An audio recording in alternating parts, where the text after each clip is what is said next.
BJP మండల అధ్యక్షులు జక్కుల తిరుపతి ఆధ్వర్యంలో జిల్లా అధ్యక్షులు ప్రతాప రామకృష్ణ సమక్షంలో వేములవాడ రూరల్ మండలం వట్టెముల గ్రామానికి చెందిన బీఆర్ఎస్ యూత్ నాయకులు మందా శేఖర్ గౌడ్ భారతీయ జనతా పార్టీలో చేరారు.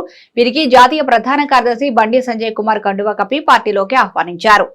చేరిన వారిలో బుర్రా శ్రీనివాస్, ముష్కం ప్రశాంత్, మందా క్రాంతి, మ్యాకల శ్రీనివాస్, రంగు హరీష్, చిలుక రామకృష్ణ, మందా పవన్, నాగిలి సాయికృష్ణ, మందా ప్రణయ్, అరవింద్, అరుణ్ తదితరులు భాజపాలోకి రావడం జరిగింది. ఈ యొక్క కార్యక్రమంలో రూరల్ మండల ఎంపీపీ బండా మలేష్ యాదవ్, గోపు బాలరాజు గారు పాల్గొనడం జరిగింది.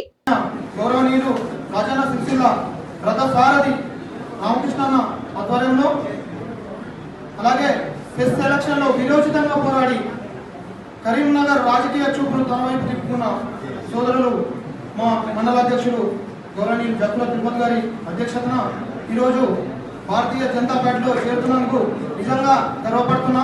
ఒక సైనికుడిగా పనిచేసి రాబోయే రోజుల్లో ఈరోజు తెలంగాణ ఆవిర్భావ దినోత్సవం సందర్భంగా పార్టీలో చేరడానికి గర్వంగా ఉంది. ఎందుకంటే అమరవీరుల ఆకాంక్షలను నిలబెట్టే దమ్ము ధైర్యం ఒక భారతీయ జనతా పార్టీకి మాత్రం ఉందని ప్రగాఢంగా విశ్వసిస్తూ